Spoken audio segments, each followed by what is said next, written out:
asalaamaaleykum mbokk internet yu Wassare TV ñu ngi nuyu ku nekk sa tur ak sa sant tey nag ñu dalal leen ci benn édition spéciale ñu nar fa dalal kan kii di Ameth Diagne ñëwoon na bee passé leen di passé mais tey tamit dafa am leneen loo xam ne moo xewaat looloo waral teewaayam fii si biir Wassare TV Ameth ñu ngi lay nuyu. Mamadou maa ngi lay fay di wax asalaamaaleykum wa rahmatullahi taala wa barakaatu mbokki xarit am di jàmm yi ni seetaan à travers Wassare TV. Di amaat mbégte teewaat fii ngir leeral yenn poñ yoo xamante ni daanaka moo waral suñu génn Pastef daal di ñëw fi nga xamante ni mooy LDR Yeesal. incha allah rabi gëm naa ne si fii si Wassare TV la nar a leeree bu ñu fàttaliku ne Ameth moo nekkoon ex chargé comme Pastef Saint-Louis cellule Cité Niakh mais tamit Ameth dafa mel ni affaire yi changé na. Ameth lan moo waral nekkatoo lii di chargé comme Pastef Saint-Louis Cité Pastef. ak la moo waral sa génn Pastef. D'accord alors sama génn Pastef dafa reposer wu sur des raisons d'abord personnelles dafa reposer wu aussi sur des raisons yoo xamante ni au-delà personnel bi mën naa ci ko leeral tuuti mooy que ni dafa am loolu nu soxla ñun en tant que jeune bi politique parfois boo nekkee ci mbir dox ci nekk ci ñetti ba ñaar at wala benn ba ñaari weer dafay baax nga taxaw def seetlu. seetlu boobu ngay def moom mooy indi benn rétrospection nga xool fi nga jóge fi nga agsi ak fi nga bëgg dem démb ñi ngi woon Pastef tey ñi ngi LDR suba fu ñu bëgg dem far la waaye lépp rek dafay nekk ci benn mbir bu soxal àdduna soxal ma soxal Sénégal soxal Sénégal moom mooy le développement donc loolu mooy combat bi. alors pourquoi ñu génn Pastef wax naa ko léegi mooy que ni au-delà tamit raison personnelle mooy dama on a besoin benn leader politique bi def bu ndaw. nekk ci mbir da ngay soxla li naan benn formation politique da ngay soxla li naan carrière politique da ngay soxla crédit bi da ngay soxla notoriété tey jii nii formation politique tey jii mënoo ko amee fépp tey jii nii parti bu mel na LDR Yeesal wala parti bu mel na Pastef mu nekk ay parti wute am plusieurs partis yu fi nekk à la fois man ma choisir benn parti yooyu noonu mu nekk parti boo xam ne ñii naan parti bu ndaw la ñii naan parti bu kenn xamul et cetera waaye tax ma choisir que maa ko xam mais dama jàpp ne leader ba fa nekk. maa ngay ñëw si choisir après dañuy ñëwaat si mooy choisir ko. d'accord mooy leader ba fa nekk mooy ko ni formation bi ma bëgg man ci leader bi laa ko mën a amee mooy pourquoi parce que leader da ngay jàpp ni am na benn expérience requise bi am na benn compétence bi am na benn li nga xamante ni moom la ñuy wooyee homme d'État il a été plusieurs fois ministre xam na appareil État. loolu mooy objectif bi kon xeex bi yëpp bu ñu xeexee dañu bëgg egg ci kaw moom mooy nekk ci état bi maintenant léegi loolu dafa am lu la fay yóbbu boo amee formation am carrière formation boo ko amee bu baax da ngay am carrière politique nag léegi mi ngi dépendre ci yow tey ji mën nga nekk ci mbir dox ba ci yàgg daal di génn teg sa daara ber sa daara bopp day fekk ni mokkal nga dañu ku mokkal ku nekk da ngay ber sa daara alors boo mokkalagul da ngay génn xool fi nga xam ne mën nga fa mokkalee nga daal di jàng pour mokkal day mel na rek génn ci daara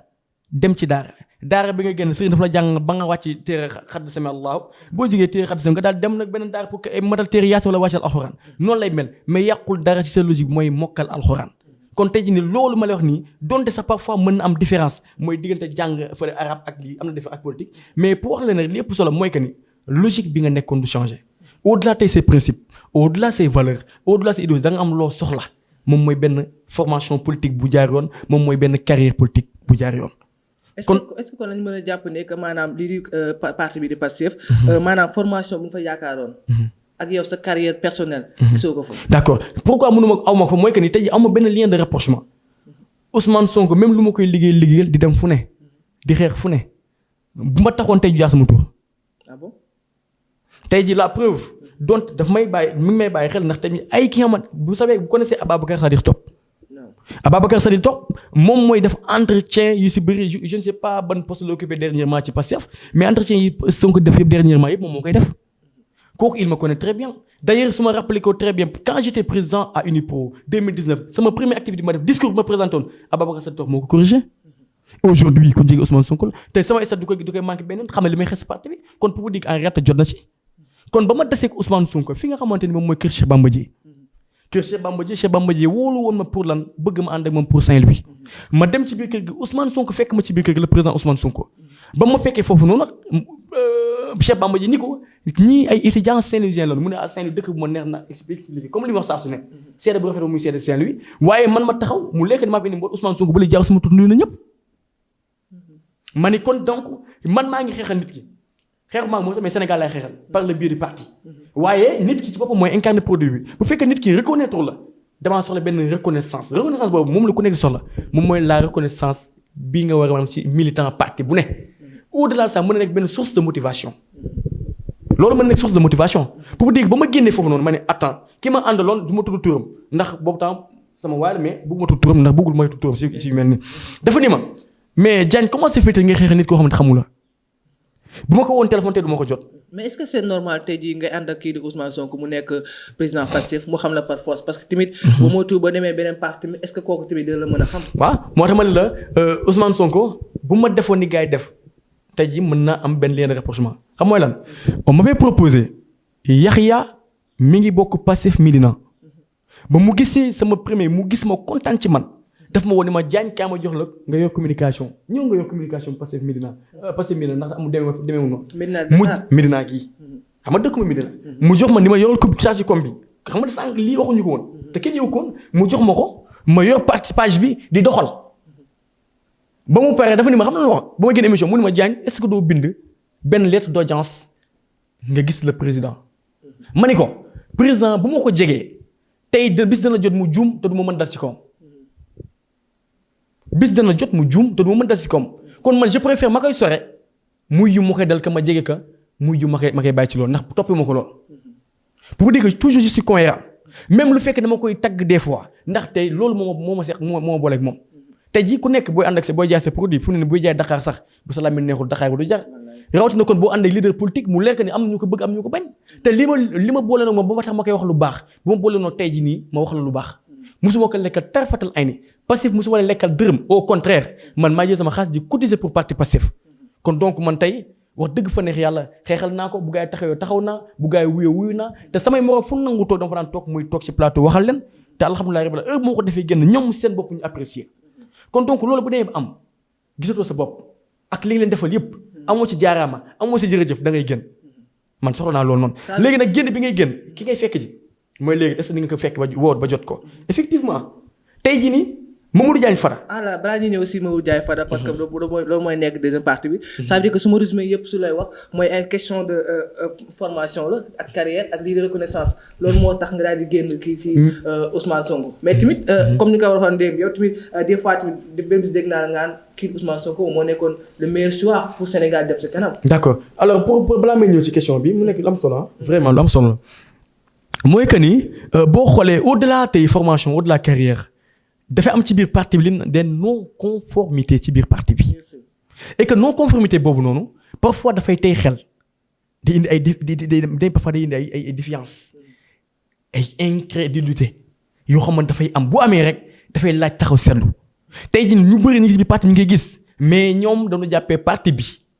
daara wala dañu jàppee parti bi tarixa wala dañu jàppee coordonné Ousmane Sonko benn yónnante wala yu demee noonu ba tax na mënuñu am sañ-sañ man damaa libre samay choix damaa libre samay idée damaa libre samay propos pour vous dire que ni loolu du am solo la beneen ba stop mooy waxoon naa fi Ousmane Sonko te maa ko wax maa ne Ousmane Sonko ku ànd ak moom da nga war a ànd ak moom ku ànd ak moom da nga war a ànd ak moom ma dem ba ni sax il est le prototype abouti te ba ma koy wax ci contexte boobu noonu bu fekkoon c'est le même contexte aujourd'hui du ma ko wax wala boobu moo koy contexte boobu amoon njortoon naa ne ndax mbir booy def doo si da ngay rafet njort ba ma ci njortoon ba ma si amoon njort bu ñaaw yàlla xam na du ma egg foofu noonu ndaxte ëllëg ci bi da nga koy sóoraale tey ji nii génn gi ma génn tey Pastef bi nii dugg LDR Yeesal bu ma demee ba gis leen lu bokkul ak li ma yaakaar ci biir LDR Yeesal te mu nekk ci biir parti bi tey parti sama diggante parti sama diggante leader bi am naa ci plein droit ma génnaat loolu du dara bu ko nit tuddee transhumance gedd trahir quitter bateau bi en pleine mer et cetera lu ko waay tuddee baax na waaye man mii def politique maa xam je suis conscient et c'est un choix mûrement réfléchi qui m'a coûté des mois je dis bien tey sama lettre de démission bind naa ko des mois heure ma ko bind ba ci ma arrêté ko ni non c'est pas grave ba ma toog muñ heure moo ko doon ànd ak patience moo doon retenir à chaque fois. waaw très bien mooy tey jii nii dama ne choix boo koy def da nga koy teg fu leer da ngay gis lu la gën a wóor lu la gën a doy nga def ko boo ko defee pare nag après lii gars yi di wax je m'en fous man damay jël assumer ko wax naa ko qui fait un choix élimine maintenant un choix ku ko def ku nekk obligatoirement tu dois être capable de l'assumer tey jii nii génn naa Pastef dama koy assumer haut la main devant Dieu et les hommes dama koy assumer mooy que loolu dama ci daw dara ndax xamal tax ma def ko te moo koy def aussi consulter naa képp ku ma war consulter muy coordonnateur Pastef si la wax naa ko waxtaan ak sama dëgg Pastef Saint-Louis Cellou Cité Niakh Moussa Diop coordonnateur mooy Maguette Gueye maa Diop ñi nga xamante ne ñoom ñooy pièce maîtresse liggéey bi foofu noonu Pastef Cité Niakh te ñu gëm ma am ci man yaakaar wóolu ma ni ma jaañ kaay fu mu dugg dañ ma fay dugal bu demee réunion bu ma ñëwul dañ may woo dañuy jël seen xaalis di ma may mais dama dem am fay toll mais tamit ku seetu ci ndab xool ndab li xajam mu lekk ne ndab li boo ko lekkee sa dana xajam sa gémmiñ ngal la waaye faxasal sa loxo nga génn seeti beneen ndab bu set. mais est-ce que nekkul ay question d'intérêt wala mu nekk question personnelle parce que ci say wax rek say kàddu comme ni koy waxoon sànq sama carrière. reconnaissance maanaam évolution. dafa mel ni c'est personnel. waaw lépp luy def si kaw suuf dafa am intérêt te émission bi nga def nii intérêt moo la ci bàyyi émission bi nga def intérêt moo ci bàyyi bu ma jógee Pastef dem LDR intérêt dafay lal xam ban intérêt la mooy tey nekkul sax au-delà intérêt personnel mooy formation nangam sangam am na leen lu lax si loolu noonu moom mooy intérêt des Sénégalais. mais est-ce que day wax intérêt Sénégal parce que man dama jàpp ne fu fekkoon dañoo wax intérêt Sénégal peut-être mën nga wax ne Ousmane Sonko communication bu mu doon def ko changé wala maanaam lu mu doon doxalee. doxalatuwul noonu loolu boo ko xool peut-être Sénégalais mën nañ jàpp ne kii kat lii moo tax mu daal di génn Ousmane Sonko mais dafa mel ni du loolu yëpp. waaw moom laa lay wax léegi c'est-à-dire intérêt yi gis nga intérêt dafa bëri façon sama intérêt personnel ak intérêt nation sénégalaise bi dafay nekk loo xamante ni dafay nekk sur logique ils sont intimement liés. sama intérêt man ndax man bu ma amee sama dëkk nii am bu ma amee Saint-Louis day am alors kon donc dafay nekk benn sur logique man bañu ma dàqu ma ñu wax ni xaalis ma mu yóbbu man gis nga fu ne nii bu fekkoon ne xaalis kese la APR Alliance pour la République ci boppam laay dem ndax amoon naa possibilité rejoindre Macky Sall autorité bu mag ci réew mi ce matin il m'a appelé du ma tudd turam xam lu ma wax dafa ni ma Diagne mais gis naa sa affaire bi sur Sénégal mais lu tax ñëw rejoindre ñëw waaw APR ma ni ko tey jii nii honorable ma ni ko man sama bopp man maay wax man maay jël ma ni ko yàqu ci dara xam nga tax yàqu ci dara mooy que ni yaakaar gi ma am ci Fada bu ma ko amoon ci le président Macky Sall damay bàyyi Fada dem fekk ci président Macky Sall amoon naa kii bi pour vous dire que APR Saint-Louis tey jii nii ki nga xamante ni moom mooy Mouhamadou Diaw sama nijaay la c'est un oncle pour moi il représente Mansour Faye Saint-Louis il m'a appelé dans son bureau xam nga lu mu jox da nga dëgër bopp boole na mag sama yaay boole ma ku ne kon bu fekkoon xaalis est-ce que ma dem APR non tamit moo tax sénégalais yi comprendre nu c'est-à-dire moo tax man émission bi dafa am solo édition spéciale dafa am solo li dafa am solo mooy dafa am ay équivoque yu ñu war a dindi yu ñu war a lever mooy que ni man bu fekkoon àll kese la ndax man nekk naa opposition 3 ans mosuma nekk pouvoir université laaj leen Diagne da ngaa bëgg àdduna damay solu damay simeeku damay xeeñ lu neex damay am xaalis damay faj soxla ñi ko yaakaar ci man te nekkuma pouvoir opposition laa nekk et pourtant parce que da ngay cotiser parce que mënu ma ko lekk tarfatal ay ni du dërëm bu mel ne bën puso mu doon lu am solo di leen fàttali ko yéen seen édition spéciale ñu dala fi kii di Mamadou Diagne mais Mamadou dafa am tamit ba nga jógee Pastef tamit dem nga parti bi di LDR. bu mu Ndiaye Fada pourquoi ce choix. voilà dafa nekk choix bu crucial sama avenir politique soit bu am solo bu opportun mooy que dafay nekk lu may lancer waat man politiquement parlant. ni politique dynamique yi noonu la personnes yi composé politique di dynamique tey jii nii ku nekk da nga libre génn parti dem parti waaye boo génnee parti raison moo la fay génne boo duggee parti raison moo la fay dugal tey jii nii raison yu tooy noonu mooy que ni Mamadou Diagne Fada dama jàpp ni c'est un homme d'état le président Mamadou Diagne Fada c'est un homme d'état doublé d'un homme politique pourquoi un homme d'état parce que tey jii nii moom il a été plusieurs fois ministre moom il a été député à l'Assemblée nationale moom mu bokkoon ci parti politique bi gënoon mag ci Sénégal muy parti démocratique sénégalais sous l'égide du président Ablaye Wade mu leer que ni nit kii nii c'est un jeune et c'est un parti aussi jeune un parti jeune mooy que ni dafa nekk parti boo xam ne ban ko créé yàggul alors ñi fa nekk ñëpp say moroom lañu tu as la possibilité de t'exercer de prouver à l'opinion publique l'opinion nationale l'opinion sénégalaise bien carrément je peux bel et bien le faire et plus précisément à Saint-Louis. moo tax ma ni la au-delà tey jii ni choix boobu noonu yaakaar yi ma am ci moom Saint-Louis gu ma jëm war naa mën a def le tout ba bokk si ñu ëllëgee bu ñuy wàññi leen sama génn tey Pastef dugg LDRS dafay rester si annales politique xam nga tax mooy que ni dafa bëri coow gi c'est normal waaye néew na ci ndaw nga jógee parti dem parti mu am coow lii kon c'est parce que en réalité am nga loo leen doon jëriñu toll nañ ka ñu mer ci loolu noonu nangam sangam di wax lu leen neex. moo waral coow li te ku boot bukki xaj mbaw la kon bu ma génnee ñu wax man j'ai reçu des menaces hier on m'avait appelé. de qui waa Pastef. xaw ma Pastef xaw ma fu nu bokk woo nañ ma téléphone dan ma woo téléphone ñaari nit lañu ma ni leen bu fekkee da ngeen may féliciter alhamdulilah mën naa leen déglu bu fekkee féliciter leen du ma leen may temps ngeen wax ndax nit ki bu commencé ba am na fu mu war a jëm da nga koy xam. mu commencé wax ma coupé téléphone bi keneen ki woo ma jël sama numéro jël fee message ma demandé sama numéro ma jox ko mu woo ma mu commencé expliquer ma ne ko ku baax nga baal ma bu fekkee da nga may féliciter man tant mieux tant mieux mais bu fekkee da nga dem ba wax leen lu bokk la loolu man je préfère ma coupé téléphone bi xam nga tax bëgguma di ñaaw kenn boo ko sama discours sama jet de démission j'étais très clair wax dëgg fa waxuma fi kenn lu ñaaw te pourtant li ma doon dund Pastef li ma gis Pastef moo gën a flagrant loolu te bindu ma ko te moo ko bindu Sénégalais génn si Pastef te dan dem ba ci kanam. ça veut dire que parti bu nekk am na ay secret mais tamit wax nga ko les questions de choix la choix moo tax nga daal di jógee Pastef dem fee sa RDR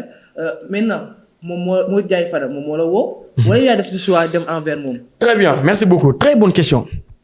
mooy que ni tey jii nii Mamadou Diagne Fada dafa nekk leader comme leader yëpp. au préalable da nga doon xool man toog naa ak leader yu bëri pour citer toog naa ak Aline Sow ancien ministre woon na ba bureau mi ngi nekkee Sacré-Cœur côté boulangerie jaune côté boobu noonu ñu waxtaan ak ay moromam ñeneen ak ñeneen c'est-à-dire seen discours convaincre ma même su fekkee am na parcours mais seen discours convaincre ma ba mu mujjee toog def sama recherche sur YouTube xool Fada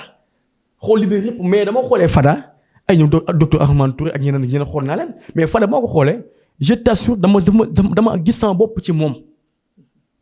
damaa gis sama bopp man la personne de Fada bu ma ko xoolee sama bopp laa ci gis comme ni ma gisee Ousmane Sonko même si dafa am ay dérives am ay non conformité maintenant te loolu yaakaar la maintenant ba mu loolu amee ma décontacté ak benn nit bu naan Doudou Birane Diouf Doudou il était le président de la FASEC amicale FASEC il à l'université kenn mënul naatable Doudou c'est une personne boo xamante ni nit ñi seen bopp dañ ko nangul mu nekk benn personne sourde ci politique syndicalement parlant aussi dafa pare mu ku ñëpp nangu ku ñëpp xam ku ñëpp nawlu ku ñëpp bëgg à l'université Cheikh Anta Diop Dakar billaahi wala dama ko considérer comme une référence koo xamante modèle la xam laa ko wax ma ne ko le rendez-vous c'est au sommet te tôt ou tard boo demoon ba teg parti politique ma teg parti politique ba mooy mën naa ànd ak yow liggéey xamul tax dama am ci moom yaakaar mu bokk si ñoo xamante jeunes yoo xamante mën naa miser si ñoom bu Sénégal doon sa loxo lay jaar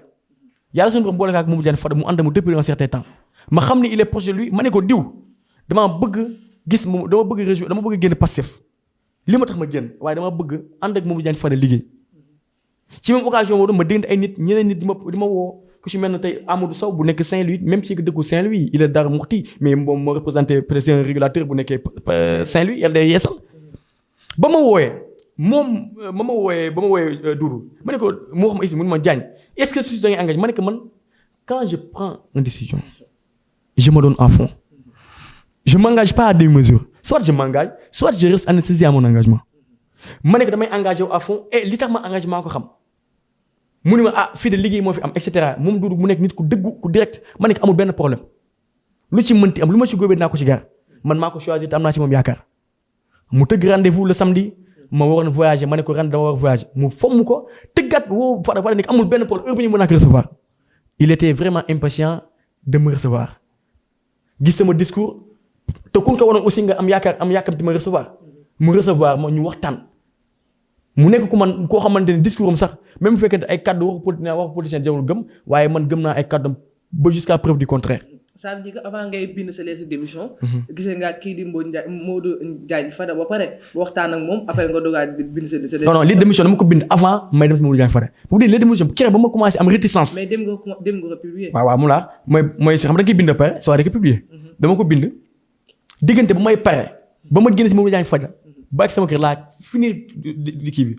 terminer kii bi lettre bi après ma wan ko ñi ma ko war a ñu gis ko apprécier ko daal di génn tey ji génn gi mu génn information bi moom moo ma jiitu man ndax Sénégal moo ko njëkk publier avant may publier ma sama ralliement Sénégal ñoom ñoo ko publier après saa ni kon jootu may xaar ba mu publier ko ma nit mu génn ndax ba noonu damay démissionner tey suba ma xaar 2 jours après ba coow li fay ma soogaa di dugg stratégie la man je marche sur de stratégie après Sénégal génn ma ni bon peut-être c'est une pierre deux coups baa ma def ko benn mu jeex. mu doon loo xam ne lu am solo la mais tamit dañuy dem maanaam tey jii si dernière partie bi. tey jii ba nga demee maanaam si Mamadou Ndiaye Fada parce que tamit comme ni ko wolof Ndiaye di waxee leeraayu naaj kenn du ko tëkkalee bu làmb. ñëpp xam nañ fu mu toll nii position bu Ousmane Sonko amee si biir réew. ak kii di Mamadou Ndiaye Fada. est-ce que tey jii du am benn cohérence maanaam nga jógee parti boo xam ne parti bu rëy la. parce que fi mu toll nii bi ñu lim si ñetti parti yu gën a mag Sénégal. Pastef bu nekkul première day forcément day nekk deuxième. te lii di RDR nu mu tudd sax. RDR Yeesal.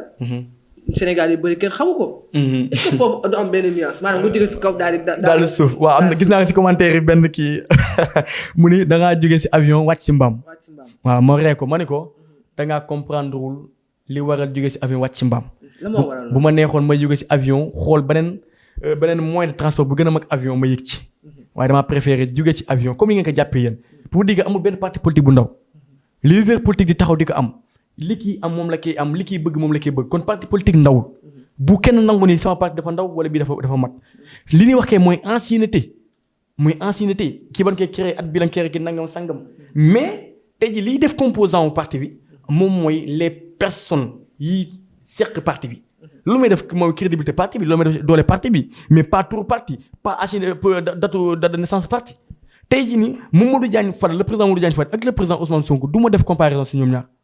wax dëgg fa neex yàlla tollaguñu foofu du ma comparer Ousmane Sonko c'est un leader le président Mamadou Diagne Fada c'est un leader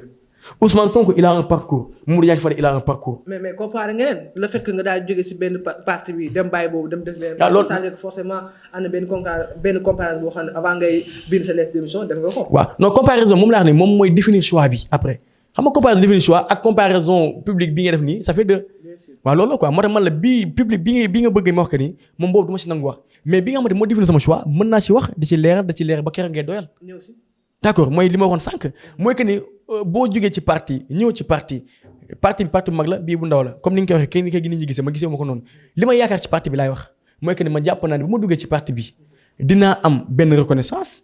fi ma war a toog daan ma fa toogloo li ma war a am dinaa ko am ci parti bi moo xam tey poste boo xam lu ma doon ci liggéey ngir liggéey parti bi daan ma jox les moyens nécessaires les atouts nécessaires pour liggéey parti bi pour mu wax leen sama capacité ce dont je suis capable de faire ndax li ma mën xam naa ko te fu mu mënti dem bu ma fekkoon parti bi gënoon suufi si parti dama fay toog te dama koy def le tout ba parti boobu yéeg ci kaw tey jii nii bu ma am na ñoo xamante ne bu mu duggee Pastef yàlla ak sama bakkan a tax am na ñu ma si message ni dañuy fu ma dugg doon fay dugg te ñooñu tey bu ma leen ñëw leen ñu fekk sama région ma LDR dañuy ñëw yeesul si ñooñu boo leen génn leen yeesal génn leen Pastef ngeen toog bañ a pour dañ koy def ndax suñu woon dimbal na ma ñun sopp ma gëm ma jàppee ma comme seen leader am ci man yaakaar pour Saint-Louis am ci man yaakaar pour Sénégal kon ñooñu ndem ñoo merul ñoom ñoo critiqué ku critiqué ku mer sa affaire la man ñooñu ñoo ma fi bàyyi ñooñu bu ma woon tey ni ma génnal suba LDR ma xool ba xool ñu am dëgg sama kaw dama koy def waaye ñooñu yàlla sunu dimbal na ma jubal na ma ak moom ba fu ma xool foofu la ñuy xool donte nag ëpp ma leen xam-xam donte ëpp ma leen fit waaye sunu borom mooy tànn njiit te jiital na ma si kaw ñooñu. est-ce que jàpp ni tey jii nii yow peut-être ba nga nekkee Pastef mënoo woon génn. maanaam pour nit ñi gis la wala pour nit ñi xam la day difficile trop. loolu moo tax nga choisir lii di parti bi di RDR. peut-être moom ñu fa nekk kenn xamul leen nga ne fii kat kooku man am naa benn talent bi su ma ñëwee fii peut-être dinaa mën a feeñ bu baax a baax wala ñii dañu ma gën a xam. waaw man feeñ naa bu yàgg ci Pastef te dara xew. mais pour gën a feeñ. gën a feeñ fu mu ne nii waaw dëgg la gën a feeñ. saa su ne gën a feeñ saa su ne dafay am ci li muy tegu mooy que ni man Pastef depuis 2019 sama première sortie médiatique bi ma def maa ngi defee RDI. néew na si ndaw ci parti bi def loolu te musuma dem wala boog raar di may dem yëpp dew ma sur bannière parti bi yebalu ma maay dem samay propre gré dem défendre parti bi te pourtant ma si amul succès heure ma génn nit ñi apprécier ko ba ay kilifa di ma woo heure ma demee militant Pastef bi sympathisant yëpp approuvé kontaan ñoom ñëpp kenn daawul ci dañ daan kontaan bu baax a baax te boobu temps sama tur maa ngi doon am man sama tur dépendrewul ci mbindeef dépendrewul ci yow dépendrewul ci le président Mamadou Diagne Fada dépendrewul ci le président Ousmane Sonko xam nga ci yàlla dépendre ci peuple sénégalais peuple sénégalais si seen bopp ñoom ñoo mën a may tur ñoom ñoo mën a jàppale ñoom ñi ma gëm ñi ngi ko ne di ma gëm ñi ma xarab ngel la waay noonu ma xarab ndax àdduna ñëpp mënuñu maase bëgg la man ñi ma bëgg maa ngi leen koy sant suñu borom. ba nga ko sànq nee nga tey jii ba nga gisee kii di Mbodj Ndiaye Fada toog ngeen si bureau yi ñaa ngeen waxtaan. est-ce que mën nañu xam la ngeen fa waxtaan. mais li ñu fa waxtaan kay xanaa mooy lu ku nekk leader bu ne di waxtaan ak militant bi. parti bi mooy que ni liggéey moo fi ne Saint-Louis am nañ ci yow yaakaar te tey jii nii xam naa ni mën nga relever défi bi waxu kilifa wax koo xamante ni daf lay motiver am ci yow yaakaar xam nga li gën a neex mooy leader am ci yow yaakaar leader politique am ci yow yaakaar xam la di la dégg mu pare mu jël numéro téléphone am jox ma ni ma demee woo heure bu ma soxlaa. te loolu amoo ko woon feneen. wax dëgg fa neex yàlla amoo ko woon en toute sincérité pour wax yàlla rek te ñi may dégg xam li may wax moom mu jël numéro téléphone am moom woo si téléphone la personne Mamadou Diagne Fada moo jël téléphone am compose numéro am woo ma mu sonné mu ne ma voilà mon numéro Diagne di ma tooñ sama doomu baay. mooy considération bu la manqué woon. je t'assure c'est-à-dire loolu man déjà daf ma ñor mu dem ba may tooñ si dama bëgg parti bi ñëpp sant Diagne xam nga déjà loolu wax dëgg fa neex yàlla dafa am solo loolu déjà pour man c'est un bon signe en attendant les événements en attendant li ne suñu kanam li si ne si kanam nag dañuy njort bu rafet laa ci am te dinaa si def sama kéem lay kattan lépp loo xam ne dafay jëme parti bi kanam muy LDR dama koy def noppiloo ñiy tax di wax gis nga ñiy wax dañuy ko ne di wax man li may def dama koy def le chien aboie la caravane passe kon donc en réalité loolu moo nekkoon moo wund wax ji loolu moo indi coow lu bëri li tam ndem sama waajur bu góor meru ci sama waajur bu jigéen meru ci sama nijaay gi bi sama conseiller principal meru ci ku ci mer wax dëgg fa neex yàlla dangaa sonn rek ndax ba may dugg si parti Pastef tàgguma